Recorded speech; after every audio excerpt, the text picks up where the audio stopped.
On this Thursday, July 30th, for Global Trails Media, Tano TV, and KRIM Radio News, I'm Randy Roberson. The Tano National Forest will ease fire restrictions starting tomorrow, which will open up much of the forest again, but there are still some areas that will remain closed to public use. The Tano National Forest will rescind Stage 3 fire restrictions and implement Stage 1 fire restrictions starting at 8 a.m. tomorrow. The onset of monsoon activity across the forest and a decrease in fire danger have prompted fire officials to decrease fire restrictions. Just in time for the weekend, Apache Lake will reopen tomorrow at 8 a.m. with Stage 1 fire restrictions in effect. So what are Stage 1 restrictions? Well, that means the following acts are prohibited on all National Forest System lands within the Tano National Forest in Maricopa, Gila, Yavapai, and Pinal counties. First, you're not allowed to ignite, build, or maintain any fire, campfire, or stove fire other than in developed campsites or picnic areas. Smoking is also prohibited except in an enclosed vehicle or building, a developed recreation site, or while stopped in an area at least 3 foot in diameter that is barren or cleared of any flammable material.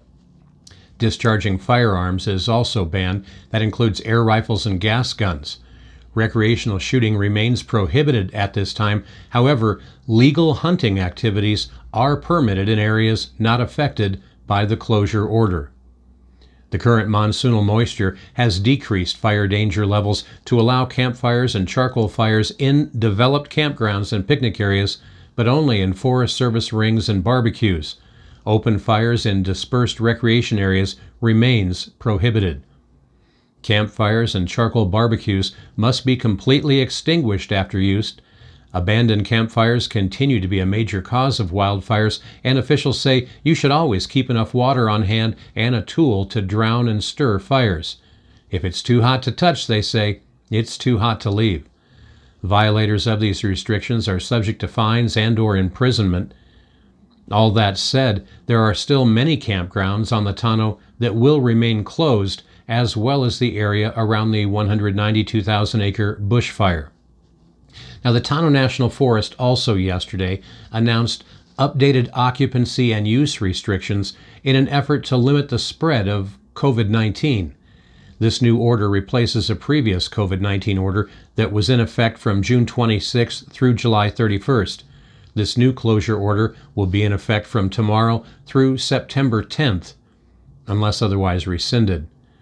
The occupancy and use restrictions include the developed recreation sites on the Payson Ranger District, such as the Christopher Creek Group Site, the Houston Mesa Group Site, the Ponderosa Group Site, Sharp Creek Group Site, and down on the Pleasant Valley Ranger District, it also includes the Reynolds Creek Group Campground and Valentine Ridge Campground.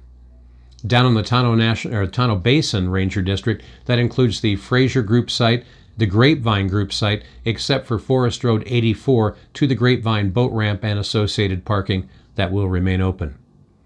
Well, in related news, another big concern caused the Tano National Forest to announce yesterday a new closure order as a result of potential flood hazards related to the bushfire. The occupancy and use restrictions will be in effect starting tomorrow and shall remain in effect all the way until March 31st, 2021, or until rescinded. Now, it's important to note that the bushfire was declared 100% contained back on July 4th after it burned approximately 192,412 acres of the Tano.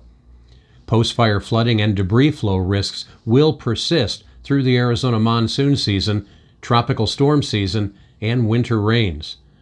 On June 20th, a Burned Area Emergency Response, or BEAR team, was formed to conduct a rapid assessment of imminent post-fire threats to human life and safety, property, and critical natural or cultural resources on the Tano. The BEAR team conducted modeling and determined that hydrologic response from the burn scar will be significant.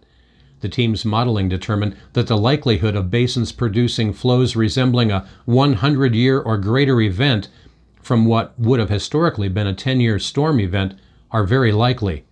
Likewise, the team determined watersheds on the interior of the burn area will have a greater than 50% likelihood of producing debris flows from a modest rainfall event.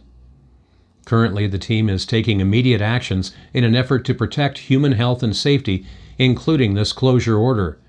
Other actions include the installation of gates on key roads to prevent public entry into high-risk areas, installation of signage across the burn scar to warn the public of risks, and treatments to protect Forest Road 626. The National Forest recognizes that there are significant impacts to the public as a result of this closure. They say the closure order is a matter of human life and safety, and it's important that the public remain out of restricted areas on the forest. Well, taking a look at Rim Country weather, an excessive heat warning is in effect from 10 o'clock this morning through 8 p.m. Saturday at and below the 5,000-foot elevation. This is because dangerously hot conditions with high temperatures between 102 and 112 degrees are forecast below 5,000 foot. Here locally, this includes not only Payson, but also Star Valley, Rye, Jake's Corner, and Geisela, as well as Tonto Basin. Officials warn that extreme heat will significantly increase the potential for heat-related illnesses, particularly for those working or recreating outdoors. They remind the public to drink plenty of fluids, stay in an air-conditioned room, stay out of the sun, and check up on relatives and neighbors. They also remind us all that young children and pets should never be left unattended in vehicles under any circumstance. They also say that you should take extra precaution if you work or spend time outside. When possible, reschedule strenuous activity to early morning or evening. They also say that you should know the signs and symptoms of heat exhaustion and heat stroke. Wear lightweight and loose-fitting clothing when possible, and to reduce risk during outdoor work, schedule frequent rest breaks in shaded or air-conditioned environments. Anyone overcome by heat should be moved to a cool and shaded location.